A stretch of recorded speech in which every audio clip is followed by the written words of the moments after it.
pouquinho mais sobre esse assunto, a ceia do Senhor, também foi sugerido pelo pastor da igreja tratar desse assunto. E como a Bíblia, para ela ser compreendida, há necessidade de observar algumas características, alguns elementos, juntos os elementos, né, para ser compreendida, para se entender a Bíblia, é preciso se olhar o lado histórico dos acontecimentos, o lado linguístico. A Bíblia não foi escrita em português, ela foi traduzida para o português, mas já veio uma tradução do inglês. Então é preciso olhar determinados ângulos para se extrair a doutrina, o ensinamento. E é muito comum a ceia do Senhor. Nós nascemos em Cristo, na igreja, recebemos uma justificação prévia e nos sentimos felizes de cear. E fica só isso. Mas tem uma história para que essa doutrina da ceia aconteça. Viu? Já se faz isso há 2000 anos, né? E nessa manhã nós pretendemos observar alguns detalhes com relação a esse histórico da ceia do Senhor. Viu? Então, a princípio, todos já falaram. O que é a ceia do Senhor? Vamos dar uma olhadinha, não sei se está dando para ver aí de trás. Tá? Ali não dá para ver, né? Aí de trás, você lá atrás consegue ler aqui no caminho? A ceia do Senhor. Para frente? Isso, chega mais. Dá para ver? Então ver aí. O que é a ceia do Senhor? A ceia do Senhor é um ritual ordenado pelo próprio Senhor Jesus para a sua igreja, por tempo ilimitado. Por que tempo ilimitado? E você sabe quando é? É um tempo ilimitado, porque é diferente. Para nós é limitado, pode ser. Não, está certo. Não pode ser hoje, como também pode ser daqui a 100 anos. Agora a ceia tem que ser efetivada no meio do povo de Deus até a sua vida.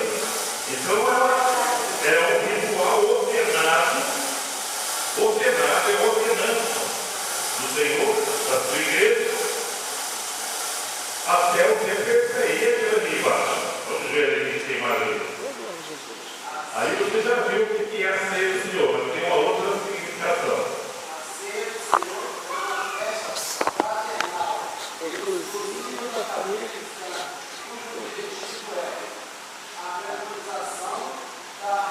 Morte de Cristo e o anúncio da sua vida. Aí atrás, dá para ver ali? O que é a ceia do Senhor? Dá para ver ali? Tá? Vamos repetir isso aqui, só para memorizar. A ceia do Senhor é uma festa fraternal e exclusiva da família cristã. O objetivo.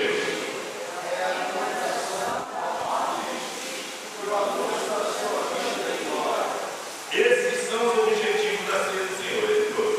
Mas esses são os principais. Memorização da morte. Memorização da morte. E anúncio da vida. Isso já está intrínseco. Quando você levanta o cálice, você já está anunciando. Vocês sabiam que a igreja ensina aos demônios? Olha aí. A igreja dá aula para os demônios. Ih, pastor, surgiu com dois. Não, se você for lá no livro de Efésios, no capítulo 3, no versículo 10, está escrito assim, ó, para que agora, pela igreja, a multiforme sabedoria de Deus seja conhecida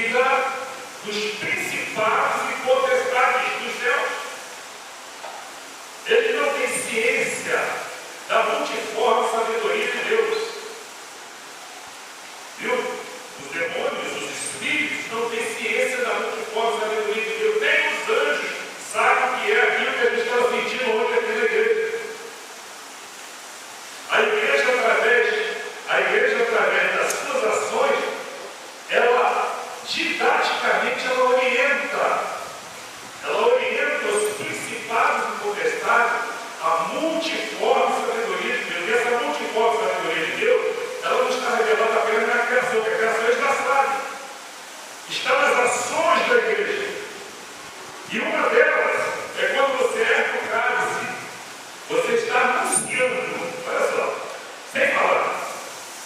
Você faz o exame introspectivo, está limpo, relito, e aí você com o cálice ali, que você sofre aquele cálice, é um suco de ouro. Mas com aquilo ali, irmãos, tem tanta coisa por trás disso. Aleluia. Você está anunciando que ele vem. É verdade. E ele reina. E eles tomam ciência do plano divino que já está exposto através da igreja. Isso que refere o Efésio. Dá para entender isso? Está dando para captar? Não, Efésio. Então, e nós também memorizamos a morte de Cristo. O passado. Ele já foi. Mas ele ainda foi. Então nós temos ali duas designações que é fruto dentro da minha cabeça e coloquei ali. Entendeu? Então nós vamos avançar um pouquinho. Esse quadro aí é uma pintura de Leonardo da Vinci, que todos já conhecem, né? Antigo, que vai ser o original. A primeira ceia. Pela Páscoa, a Páscoa judaica, e Jesus, naquele grande dia, transformou em ceia. E isso se estabeleceu na igreja. E os textos nós colocamos aí em cima, alguns textos bíblicos da ceia, que você já conhece isso, é só para ter de referência. E hoje nós queremos falar da ceia lá em Corinto, na cidade de Corinto. Vamos dar uma lida desse texto aqui, da última ceia. Mateus 28, 28, 29. Tomou Jesus no pão, vamos lá. E abençoando, partiu e deu aos discípulos, dizendo: tomai e comei isto, é o meu corpo. E seguindo no cálice, tendo dado graça, deu aos discípulos, dizendo: bebei dele todos, porque isto é o meu sangue, e é o sangue de nova aliança, derramado em favor de muitos, para a remissão dos pecados. Amém. Mateus 26, versículo 26 ao versículo 28. Viu? Essa aí é a ceia original. E o texto, A pilha. na noite que o Senhor Jesus foi traído, então era noite. A ceia original foi feita na noite. É só para a gente saber o lado histórico da situação. Aí depois que acontece essa ceia maravilhosa, 30 anos depois, aproximadamente, cerca de 30 anos, né? Porque a igreja ela aparece no cenário, mas o que vamos tratar aqui com relação à igreja de Corinto, quando Paulo para dar o corpo, entendeu? Estava exposta lá, o camarada chegava de navio lá, assaltava, entrava na cidade, ia lá no templo, pagava, se deitava com aquela mulher, sacerdotisa, e o dinheiro que era pago era em nome daquela deusa, em nome daqueles deuses. Era prostituição cultural, prostituição sagrada. Vocês já imaginaram isso? Então havia na cidade de Corinto, onde Paulo esteve lá e por 1 ano e meio, quando ele esteve lá, já havia algumas igrejas, ele fundou praticamente a igreja naquele local. Né? Ele ficou lá em torno de 1 ano e meio, ele iniciado no 18, a primeira vez. Depois ele vai para Éfeso, de Éfeso ele escreve a carta para lá, quando ele recebe a visita de Chloe, está hoje na Bíblia, logo na capítulo 1, né? Chloe era uma mulher, segundo a gente estuda, vai descobrir, os membros da casa de Chloe eram os escravos. Então eles vão a Éfeso e comentam com Paulo o que estava acontecendo na igreja. Pelo tal de Stefano, lá no capítulo 16 você vai ver, viu? Entre outros, e comentam com Paulo a miséria que estava acontecendo na igreja de Corinto. Várias profanações em várias áreas. Na igreja tinha fornicação, o camarada se deitava com a mulher do próprio pai. Olha só, amor, ele não queria nem saber.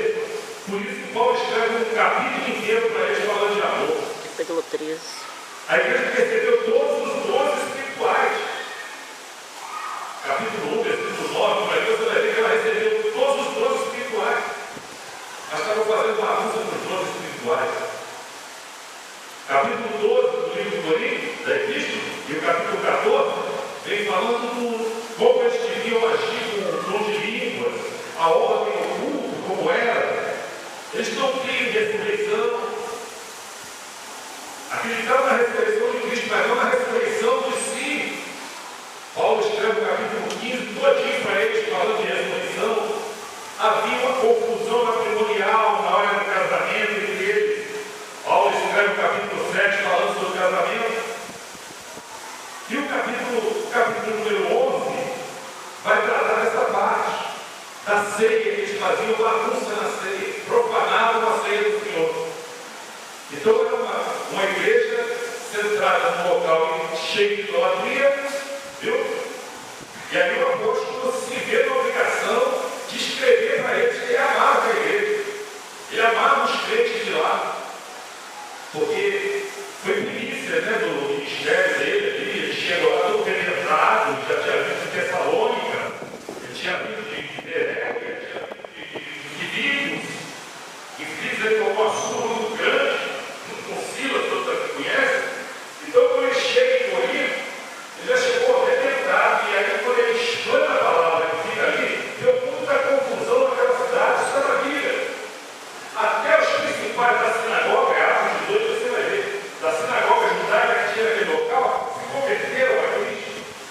Então ele tinha um zelo pela igreja. Ele chega a dizer depois, o zelo por vós com o zelo de Deus, porque você tem que preparar para nos apresentar como uma noiva, uma virgem pura, ao só Senhor ter Cristo. Aí quando ele recebe aquelas manchetes, aquelas coisas que estavam acontecendo naquela igreja, principalmente na ceia, aí Paulo fica indignado, ele diz, nisso eu não posso louvar vocês. E aí é onde ele começa no capítulo 11, nós costumamos usar do versículo 23 em diante, já é o marco nosso, né? Mas começa lá no versículo 17. E nós vamos dar uma olhadinha, por favor, abra a sua Bíblia. E eu gostaria que alguém lesse esse versículo do 11. Pode ler do 17 até o 34, para mim, depois também. Que é o nosso texto básico. Nisto, porém, Fica assim de pé, lê um versículo, a igreja lê outro. Tá bom? nisto, porém, que vou dizer-vos, não vos louvo, porquanto vos ajuntais, não para melhor, senão para pior. Outro lê. Vamos lá? Deixa eu ler um. Há entre vós dissensões, em parte creio. E até importa que haja entre vós heresia, para que os sinceros se manifestem entre vós. De sorte que, quando os ajuntais no lugar, não é para comer a ceia do Senhor. Porque comendo cada um, toma antecipadamente a sua própria ceia. E assim um tem fome e outro embriaga-se. Não tendes, porventura, casas para comer e para beber? Ou desprezais a igreja de Deus e envergonhais os que nada têm? E vos direi, louvar-vos-ei? Nisto não vos louvo.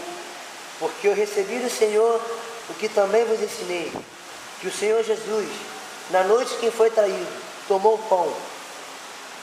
E tendo dado graças a partir disso, tomai e comei, isto é o meu corpo que é partido por vós, fazei isto de memória de mim. Semelhantemente também, depois de cear, tomou o cálice, dizendo, este cálice é o Novo Testamento no meu sangue, fazer isso todas as vezes que beber, em memória de mim.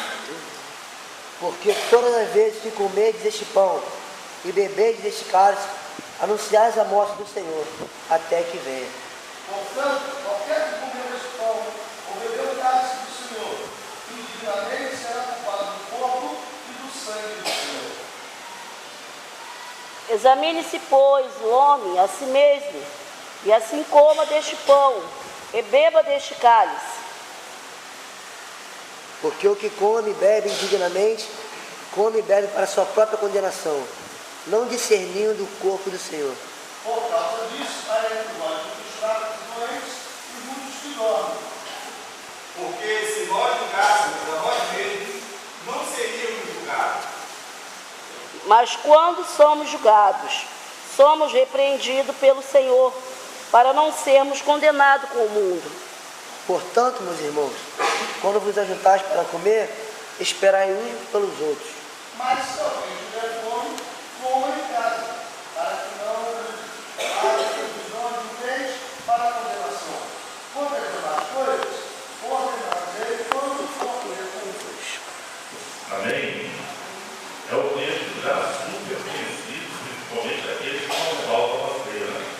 Já conhecem bem, já decoraram até, mas ele tem uma grande expressão para nós, porque a partir desse versículo 17 vai contar uma história. E aí nós compreendemos o porquê dessa carta, o porquê da mensagem da ceia. Você vai observar que Paulo está dizendo ali, no versículo de número 18, versículo 19, ele fala que havia dissensões na igreja, divisões. O que é heresia? Tá? É justamente, não é a heresia, como é no original. Ali é facções, facção, divisão. Como a divisão da igreja é um tipo de heresia, quem faz isso são os heréticos. Né? Então, algumas traduções vai aparecer ali heresia. Mas o termo ali é facção, é partido, partidarismo. Porque se vocês observarem na igreja de Corinto, logo no capítulo 1, Paulo já havia advertido eles que havia 4 grupos dentro da igreja. Uns diziam que era de Pedro, outros diziam que era de Paulo, De Apolo, outros diziam que era de Apolo, e tinha outros que também eram partidários, que diziam que era de Jesus Cristo. Então, na cidade de Corinto, lá havia aproximadamente umas 500.000 pessoas na cidade. Viu? E o número de crentes era muito grande. Havia, segundo os historiadores, havia muitas congregações já na cidade de Corinto. Mas na ceia, eles conseguiam se reunir num local só. Por isso que Paulo direciona a igreja de Corinto. Apesar de muitas congregações, em dado momento no livro de Atos, no capítulo 18, você vai ver Jesus aparecendo para Paulo numa visão e dizendo para o apóstolo Paulo: olha, não temas, não te cabe de falar para eles, porque eu tenho muito pouco nessa cidade. Então a cidade tinha muitos crentes já. E no meio desses crentes tinha partidarismo, tinha pessoas que Apolo foi um dos pregadores, foi para lá, de Éfeso, ele aprendeu sobre o batismo do Espírito Santo com a Áquila e Priscila, e aí o que ele faz? Direcionado para Corinto. Quando ele chega em Corinto, ele abre a boca, o pessoal ficou maravilhado, né?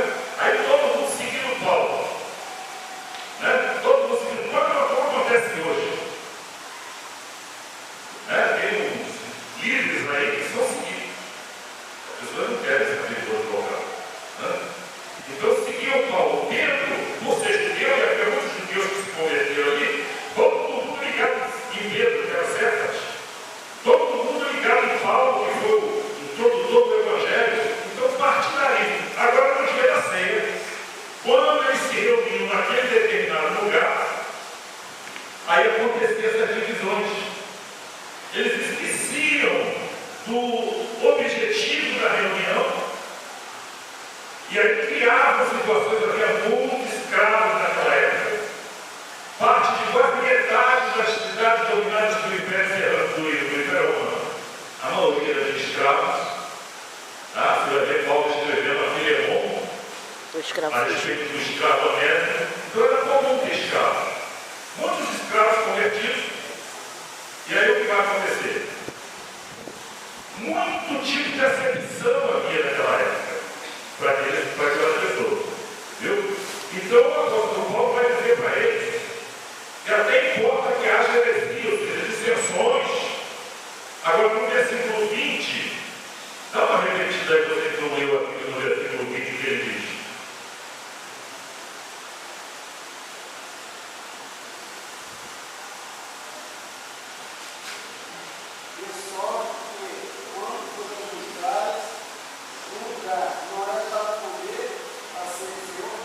Exatamente. Viu? De sorte que quando os ajuntares no lugar, olha o que ele diz, eu dizei aí, não é para comer a ceia do Senhor. É uma afirmação. Você pode estar se ajuntando para qualquer coisa, menos para a ceia, porque a ceia é memorativa. A ceia é um culto de lembrança, é um culto especial. E é uma festa, até onde sugeriu o pastor que fizesse com a mesa, né? Porque a Bíblia diz que é uma mesa. Você for ver no capítulo 10, versículo 16, 17, por ali, você vai ver que era uma mesa que eles faziam em volta. Foi a primeira ceia. Jesus preparou, era uma mesa, a moda judaica. E a refeição lá no Oriente era algo que eles traziam. Desde o Antigo Testamento, você vai ver que era tipo de aliança. Sempre que se fazia uma aliança, tinha um jantar, tinha um banquete. Viu? Tinha um banquete. Era comum selar. Várias passagens bíblicas, Selar do banquete. aquele banquete que fazia, eles sentavam. Agora, jamais botava no banquete alguém que não fosse colado. Você chama alguém para comer na sua casa, seja inimigo. Se senta com você a mesma maneira de uma pessoa que está doida para te rebentar, você convida? Convida ou não convida? Então, a ceia vai partir dessa ideia. Tá? Agora, não é uma comida, uma comilança comum. Viu? Não é uma comilança comum. Cada um levava a sua parte. Por exemplo, se a ceia da cidade de Corinto fosse feita aqui, tinha várias expressões. Mas era aqui que ela seria hoje. Tá? Então se espalhava a ideia, todo mundo, aí vinha gente de lá, da frente, de todo lugar para cá, para a igreja aqui. Aí cada um trazia, como a gente costuma fazer, eu trazia o corpo, um pedaço do corpo, vamos dizer assim, o outro trazia um pedaço de carinho, tá? Aí entregava tudo, aí na mão, a pastilha, granete ali, e tudo, né? Aí, para depois, então, todo mundo se banquetear. Parece assim. Viu? Mas tinha gente que vinha de longe, tinha escravos que tinham que esperar a liberação do seu patrão, e às vezes demorava, aí já começou a chegava o pessoal do partido do Pedro. Aí se encostava lá naquele canto lá, ele estava olhando de suas lábias, assim, vou ficar a cara daquele lá. Isso acontece hoje, não? Acontece não. E aquele irmão está aí, os camaradas da última vez, entendeu? Vai ver, problemático, tá? No grupo de Paulo.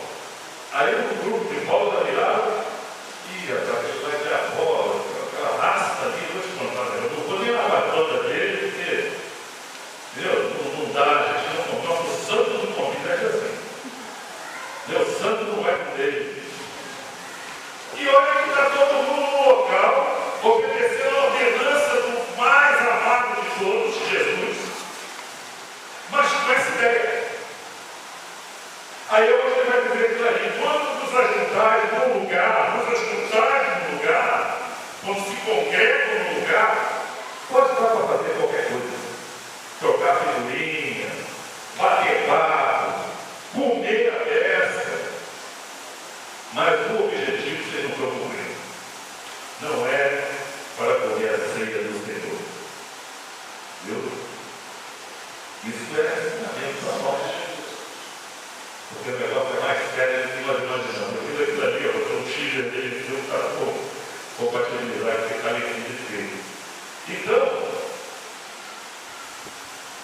Paulo não podia chamar os encontros da igreja de Corinto de ceia do Senhor. Havia alguns objetivos na ceia, ou seja, alguns motivos da exortação que ele faz, que eu queria repartir um pouquinho com vocês. Tá? Nós temos aqui um material para falar disso aí no ano. Mas eu estou sintetizando, viu? Estamos sintetizando, avançando bastante, para que possa a gente cumprir o horário. Então ele diz que não podia, não é para ser, então aqui alguns objetivos correlacionados a essa afirmação que eu fiz ali. Tá? Aí vamos ver alguns motivos da exortação dele para essa igreja de Corinto. O que está escrito ali? Em submissão ao senhorio de Cristo. Viu? A submissão ao senhorio de Cristo. Estava obedecendo a uma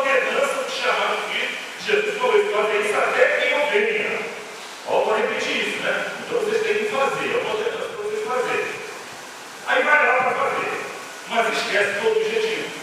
Esquece por quê? Por causa do senhorio de Cristo. Está obedecendo só para alimentar. Entendeu? Então, uma das coisas é essa. A grande maioria dos crentes não estava sob a autoridade do Senhor. E isso é um problema. Porque Cristo é Senhor. A Bíblia chama de ceia de quem? Do Senhor. Do Senhor. É ceia do Senhor.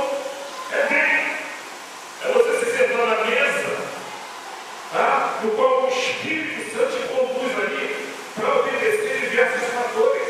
E isso os demônios ranchem os dentes. Ele não gosta.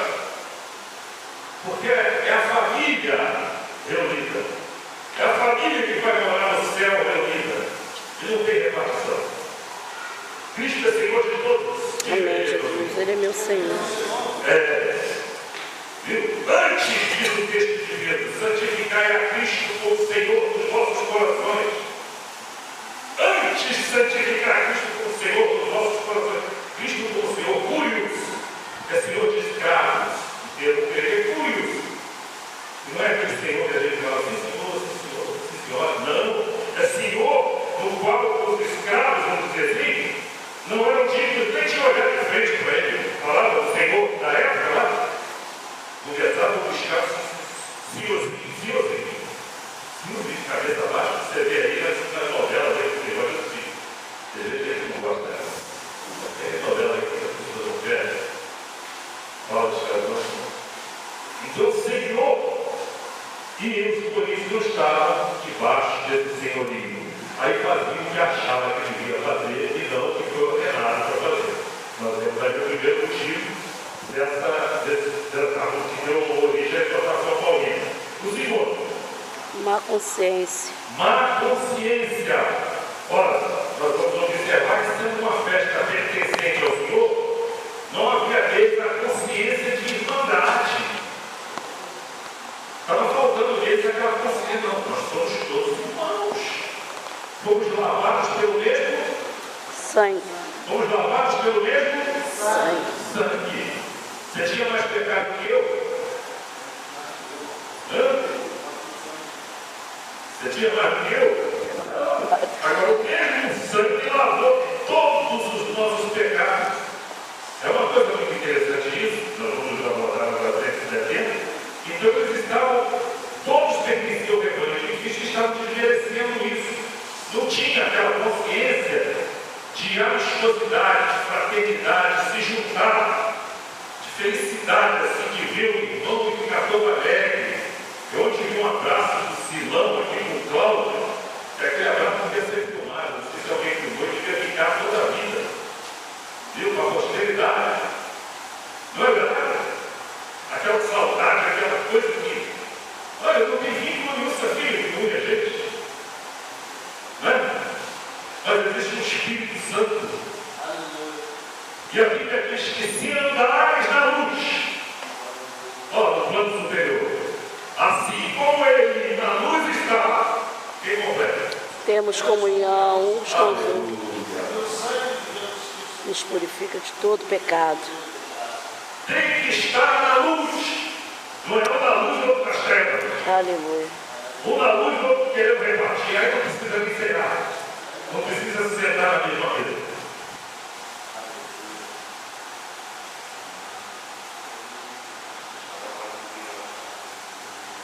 Má consciência. Eles não tinham consciência dessas coisas.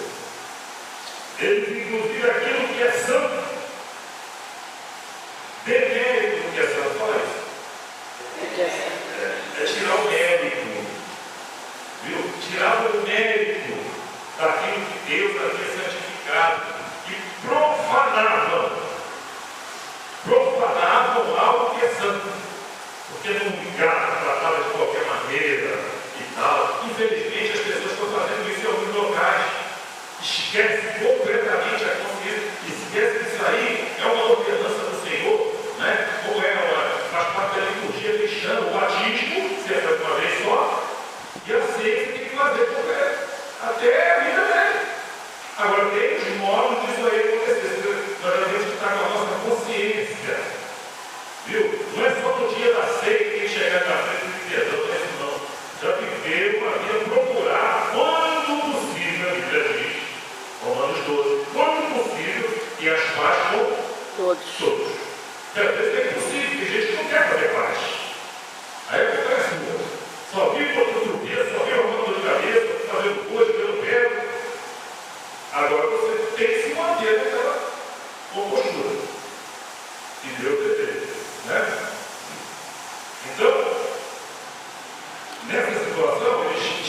o mérito do que é santo. É chamada de festa do amor. A ceia, a Bíblia dá alguns tipos para a ceia. Nós vamos ver depois. Tá? Ela dá alguns tipos. Dentre eles é a festa do ágape. Dá uma lida na livro de Judas. No versículo de número 12.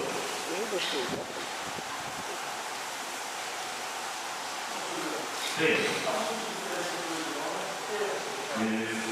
Pessoas que nem vêm a ceia, meses sem cear, não têm consciência do que é a ceia. Outros vêm a ceia porque é um ritual apenas. Pastor vai ter orgulho, vai me chamar a atenção. E não é isso. Por isso que a gente tem que chegar no ponto que ela tem ali, e isso aberto a mim, aos olhos, para mentalizar a respeito do que é isso. E é muito sério. Judas 12. Judas não tem um capítulo só. Estes são manchas de vossas festas de caridade, banqueteando-se convosco e acrescentando-se a si mesmo. Tá bom. Judas está fazendo uma alusão, está falando a respeito de alguns apóstolos que tinha lá naqueles dias. E diz que eles banqueteavam-se, ou seja, participavam desse banquete. Nas vossas festas de caridade. Caridade aí é ágape. Em algumas Bíblias vai falar ágape. Ágape é amor. Algumas traduções vão falar festa de amor, festa de fraternidade. Várias traduções vão falar em português. Então sabe que é uma festa de amor, é uma festa em que o amor tem que estar presente. Mas os Coríntios, você vai ver o capítulo 13, que Paulo escreve, sobre isso. A excelência. Necessitava o amor. Grandes pregadores receberam todos os dons espirituais. Capítulo 1, versículo 9, aqui está escrito. Por isso Paulo fala, ainda que eu falasse a língua dos homens ou dos anjos, se não tivesse amor, seria o quê?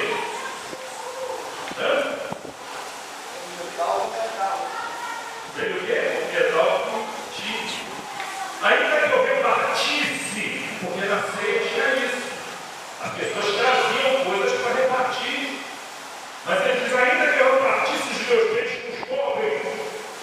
Então, o pobre da igreja. E os neonazistas levavam coisas daquela grande festa, né? Da ceia, para repartir. Mas ainda que eu fizesse isso, se não tivesse amor, de nada valeria. Então, está tudo intrínseco. A carta que ele escreve de exortação é o Espírito Santo falando de várias formas de uma situação só. É que estava faltando conversão na vida daquelas pessoas. Conversão. E aí, brincando, tratando negligentemente com tudo aquilo que Deus tinha dado para eles. E nós vemos ali um outro motivo da exortação de Paulo, qual é? Conduta Imemoriável.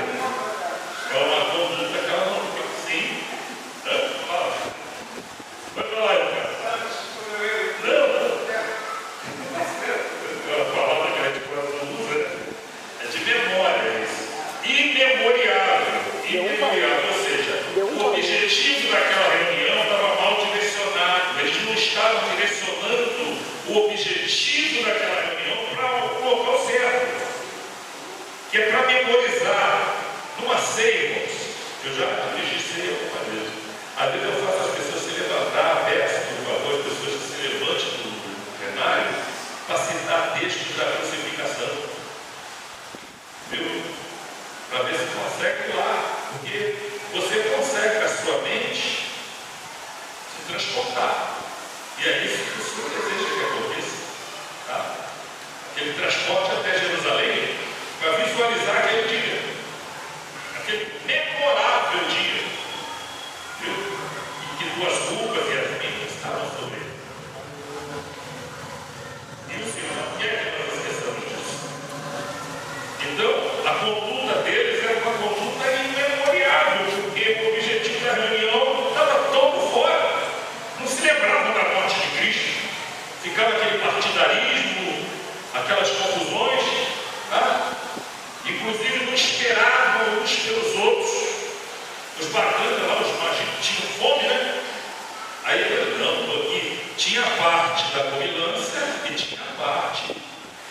espiritual.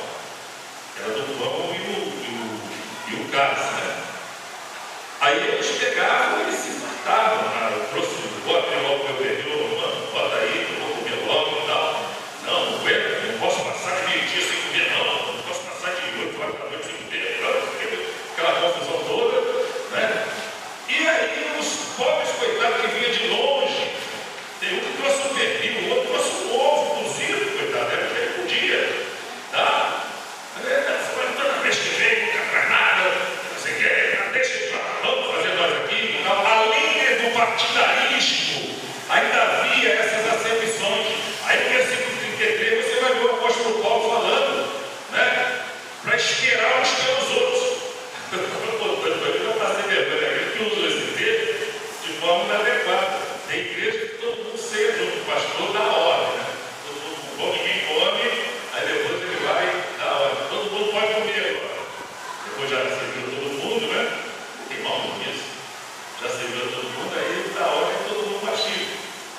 Eu estava numa dessas igrejas assim, aí eu de olho fechado, dei a ceia, eu busquei a mão já, botei lá todo. Aí esperou um tempão, daqui a pouco ali todo mundo com o pão na mão. Aí eu falei, agora pode comer, já tinha. Aí na outra eu fui, eu esperei. Aí o pastor falou assim, não pode comer, eu olhei, o cara estava já quase servindo o cálice, e eu estava esperando a ordem, mas não deu. Então, por causa desse negócio de esperar é muito dos outros, mas não tem nada a ver, a lei da Bíblia não é isso que está sendo dito. Isso aqui a gente cria, né? Mas aqui ele está falando para esperar os irmãos que vinham de longe, para que todos pudessem participar. Muitos às vezes quando chegaram só tinham espinha do peixe, só tinha o osso do pernil. Essa carcaça do frango. Faltava arroz. Os outros comiam peixe para soltar. E muitos saíam com fome sem comer nada. Muitos saíam com fome sem comer. Então virava uma bagunça que tinha reclamação. As mulheres reclamavam, as mulheres reclamavam mesmo, né? Estão longe porque é grosso. Aí o tipo Neto disse, minha filha, a gente é pobre, né? Eles estão lá junto, lá e tal. Não foi isso que pensou a gente lá. Ela todo de medo que está fazendo isso. Eu falei, não, acho que é Jacó que está fazendo isso. Então, era uma confusão. Quando Paulo diz os homens não se humilharam, está querendo que está bêbado, né? É a pessoa se exceder. Entendeu? Exatamente. Então, nós temos ali alguns motivos que, quando você lê Sem Cristo no capítulo 11, você vai ver alguns motivos da exortação de Paulo à ceia. Por isso que eu comecei dizendo que tem uma história por trás disso, que a Bíblia ela é sintetizada, não aparecem essas coisas, né? Então, como a gente gosta de falar, eu estou aproveitando para falar a respeito dessa situação, viu? Agora, tem algumas características teológicas que estão embutidas na ceia do Senhor. Eu gostaria que vocês falassem ali. A primeira delas é Memorização. é no versículo 24 e 25, e você vai ver o apóstolo Paulo falando a respeito dessa memorização. Até que ele vem. Fazer isto, Todas as vezes até que ele vem. viu? Fazer isto em memória de mim. Tá?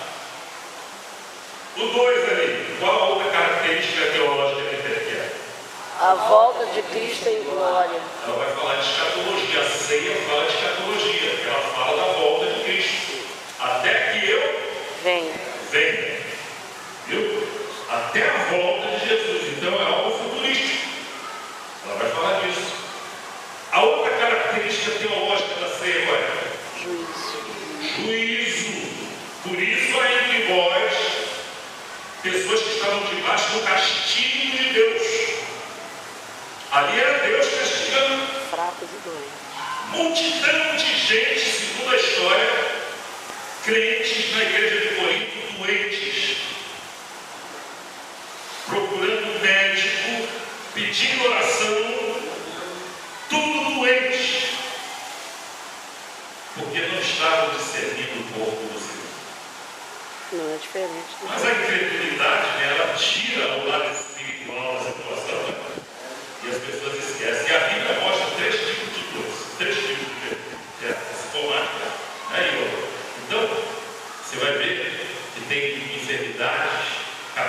18 de Lucas, você vai ver uma mulher que tinha um espírito de enfermidade.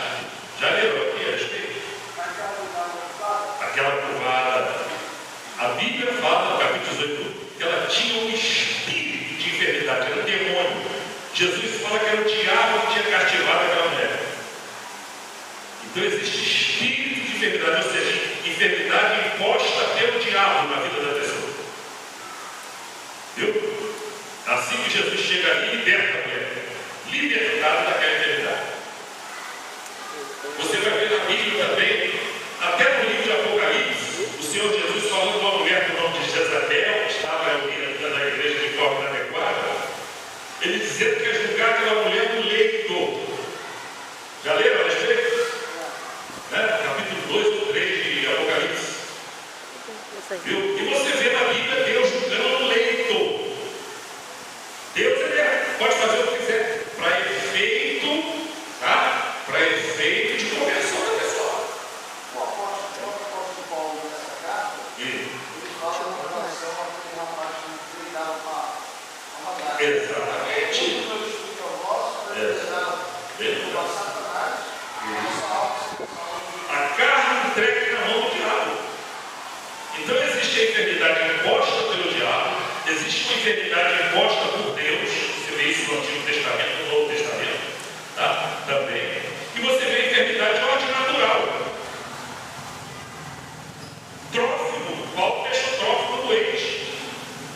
Timóteo tinha mal no estômago. Paulo até aconselha ele a tomar um pouco mais de vinho, né? E ser fermento. E um pouco de água, então, para ver se melhorava suas constantes enfermidades do estômago. Mas era de ordem natural, tanto é que Paulo recebeu o remédio, era o de Deus. Agora, tem enfermidade de ordem demoníaca e tem aquela divina aí de Deus que volta lá para a pessoa enfeitar o caráter. Aí, quando eu fico doente, eu faço logo a análise. Qual das três? Ezequias, vocês conhecem a história, virou para a parede lá e começou a chorar. Deus mudou o negócio. Teve o rei Asa também, que teve uma O rei Asa, com enfermidade nos pés, ele foi embora. Viu? Quando o negócio é com Deus, por causa de pecado, de erro, tem que pedir perdão ao Deus Altíssimo. Mas a pessoa não faz isso, não analisa. Viu? oração da fé salvará o doente, se houver pecado, será perdoado. Se houver confissão. Aí esse cara vai entender que a enfermidade ali é igual ao pecado. Isso, é imposição do pecado. E isso estava acontecendo na igreja de Corinto. Por isso, Paulo vai dizer para ele, nesse conselho do juízo, que há muitos de vós doentes, outros fracos e muitos que dormem, morrem. Vocês sabiam que a Bíblia fala de pecado para a morte? 1 João capítulo 5, versículo 10, primeira carta dele. Há pecados que são para a morte, não fui eu que escrevi aqui, não.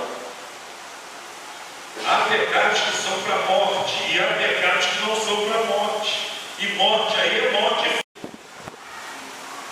E agora espiritual. O Senhor Jesus chama Deus de Deus. Ele sempre se refere a Deus como Pai. Pai. Agora, nesse texto você vê na cruz pendurada, dizendo Deus deu, porque me desampararam. Ali era o homem.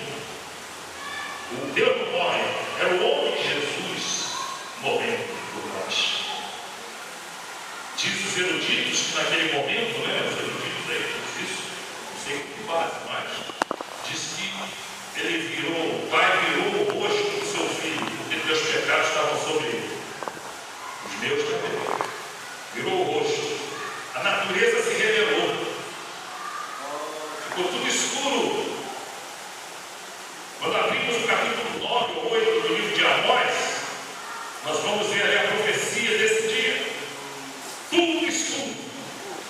Olha que coisa. Esse mundo, ele fez trevas em toda a terra, todo o globo terrestre.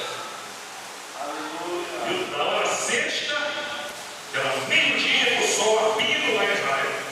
Até a hora não, às 3 da tarde. Tudo escuro, porque os teus pecados e os meus estavam sobre ele. Ele nos purificou, nos lavou. Aleluia. E sem pecado é que a gente entra no céu, com pecado não é. Rasgou-se de alto a baixo naquele momento comigo. O véu do santuário que nos separava. Fazia uma separação, isso no sentido espiritual. Uma glória falou ali qual o texto? Está consumado. Ele disse: está consumado. Tetelestai no grego. O original significa o quê? Fim de um plano. Quem diz outro termo? Outra palavra. Falou para o ladrão, não é? Olha só que pensa. Fala mais alguma coisa. Isso. É Os verdade. irmãos ali de trás desse lado aqui, o silêncio. Cita alguma coisa lá da crucificação, por favor. Não precisa ser dos tempos do jeito que é, fala o que você sentiu. Mas o que você acha? Por favor. Quem pode falar alguma coisa da crucificação? Isso. Mandando para João. Aleluia, Jesus. São batizados Glória a aqui, desse Jesus. lado aqui todos. Tem até o obreiro aqui. Ajuda. Eu estou falando isso para vocês saírem desse ostracismo. É verdade, porque senão o diabo que está ali fora, ali olhando e dizia: está tudo envergonhado. E Jesus falou um dia, a gente nem sabe, Jesus falou que aquele que se envergonhar dele nessa geração adúltera e pecadora, ele se envergonhará na presença do Pai. Ele não sabe disso, vou jogar vergonha. Fale isso para que ele ouça. Fala alguma coisa. Aleluia, Jesus. Vocês são de Deus. Glória a Jesus. E do lado de cá? Pediu água. Vamos? Pediu água, quero vinagre. Amém. Pediu água e bebe vinagre. É, Jesus. Aí vem todos os irmãos até lá. E vocês provaram isso, falaram um pouco. Memorizaram. Pode, jovem, alguma coisa? Você já assistiu no filme? Mel Gibson, né? Fala para mim alguma coisa da crucificação, meu Deus. Senão eu estou errado. Sim. Amém. Olha só. Não tem pessoal que eu estou agradando. Eles sabem, mas eles se seguram. Pode falar, irmão. Vai. Eu sei que às vezes o negócio pesa, né? Mas esse é o momento para desenguir. Viu? Então todos digam caráter memorativo. Caráter memorativo. Tá bom. Quase todos falam. Vamos lá. Ali é o quê? Caráter escatológico. Escatológico. É com relação à ceia do Senhor. Isso, irmãos, são palavras de vida. Irmão, se ouvindo aqui é um pecador, igual a qualquer um, tá? Mas eu estou trazendo à baia palavras de Deus que estão escritas. E a fonte de alegria é isso aí. Viu? Salmo 107, versículo 20, diz assim, ó: enviou a sua palavra e os sarou.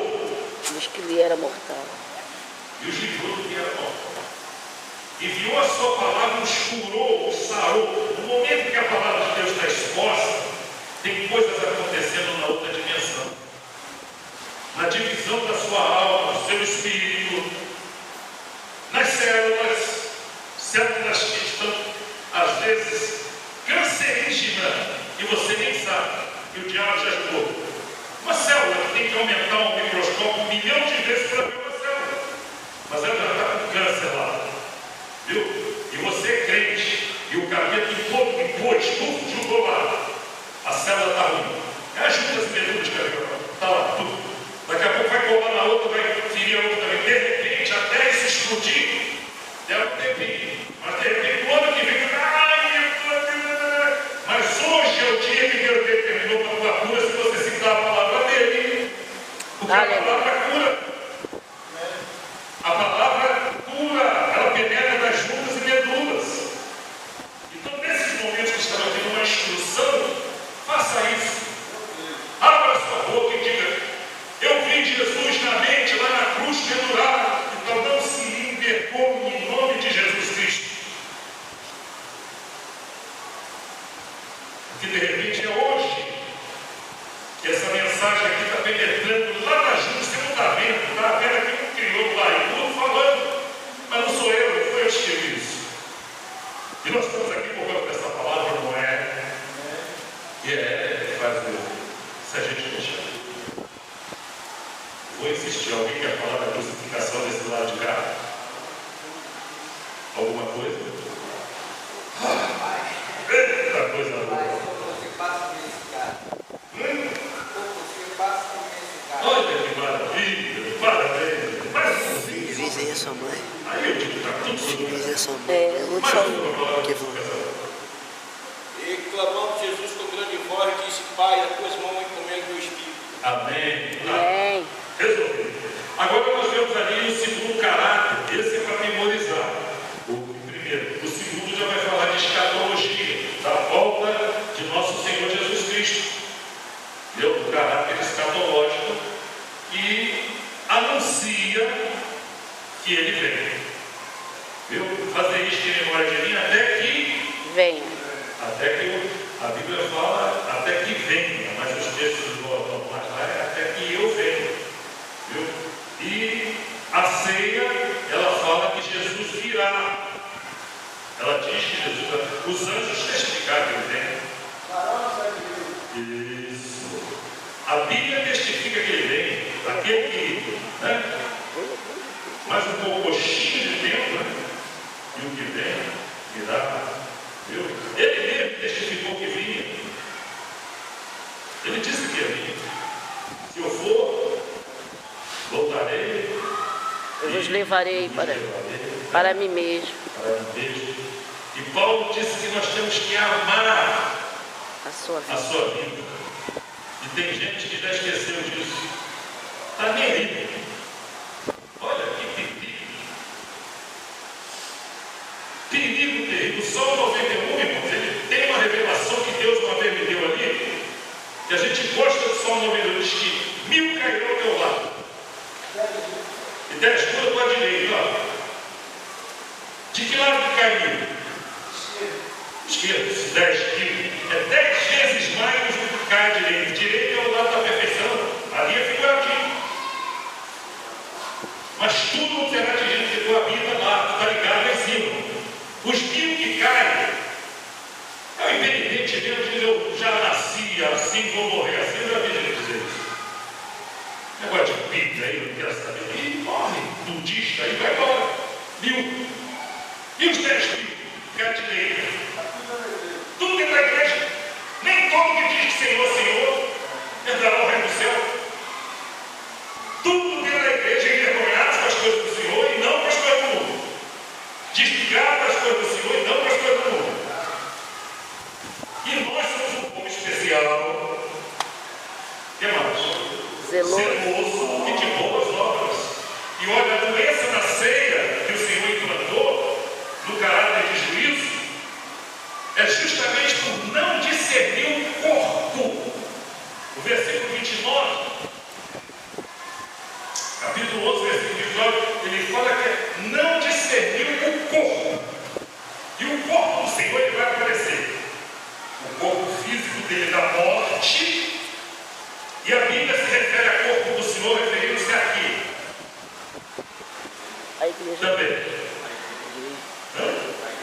A igreja universal. Universal. Igreja universal. Se você não discernir o corpo de Cristo que você foi entranhado nele, os padrões que devem acontecer no corpo de Jesus com relação à minha pessoa, eu tenho que discernir o que é que eu sou, para onde eu vou, o que eu tenho que fazer. Tá? Tem que haver um discernimento nisso. A gente reunido, para que é. Eu não vim aqui para falar para alguém de vocês. O versículo 2 ele dá até uma certa luz quando Paulo diz: Isso, por favor. Não tendes porventura casa antes de comer ou beber, ou menosprezais a igreja de Deus. Olha aí. Já está falando mais ou menos. Isso. Entendeu? Então, o caráter escatológico, ele está falando do advento da vida do Senhor. Nesse caráter escatológico, Jesus testificou e a ceia testifica. No versículo 26, o Fernando leu aqui, o pastor já falou também, é até que ele venha, até que eu venha.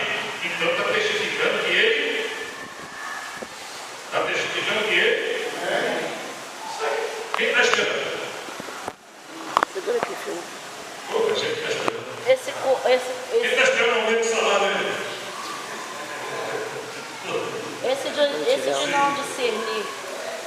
não discernir esse corpo, também pode ser porque às vezes as pessoas discernem a igreja física, né? Isso. A igreja diz assim, não, eu vou fazer isso porque eu vou fazer na minha igreja, para a minha igreja, para o meu pastor, para a igreja onde eu congrego.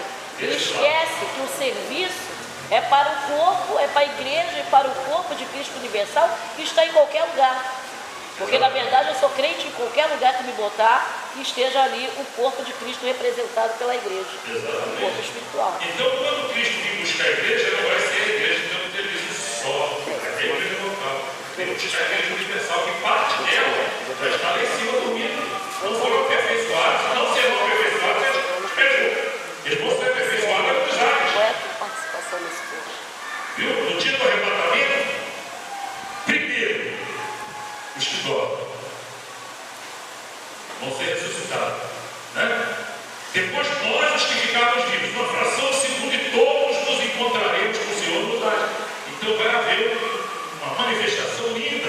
Não tem nada de igreja batista, não tem partidarismo, não. São os salvos, remidos, que creem no Senhor Jesus Cristo, que não se envergonham dele, que anuncia ele no trabalho, em casa, na rua, onde for. E principalmente quando é reunião.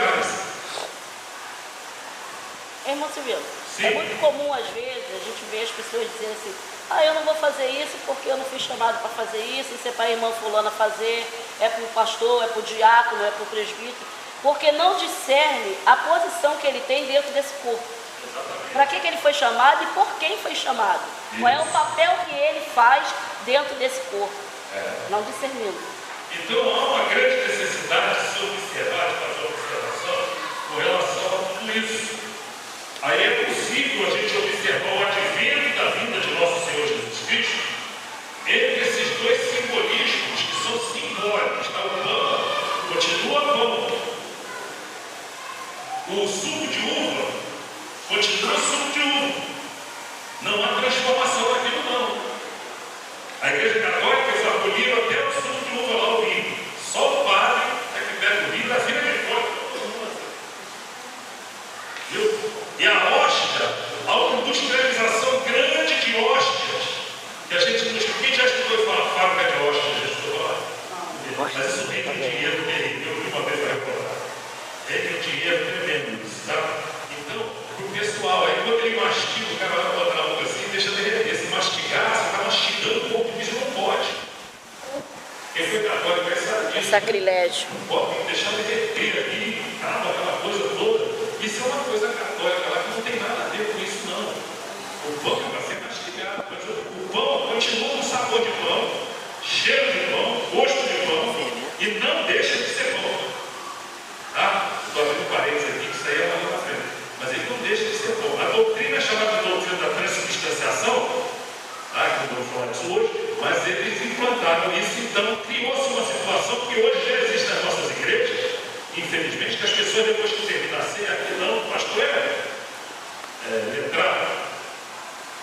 Mas eu conheço homens de Deus até, que por não estudar a respeito disso, eles pegam a ceia depois que terminam e jogam em água corrente. Ou em terra. Jogam em água corrente em terra, porque o pão sagrado, o pão da ceia. Não, irmão, acabou a ceia, ele pode pegar o pão e fora. E está ali para o pessoal comer, se for o caso. Faz o pudim de pão. Simbolismo. Faz o pudim de pão e chama.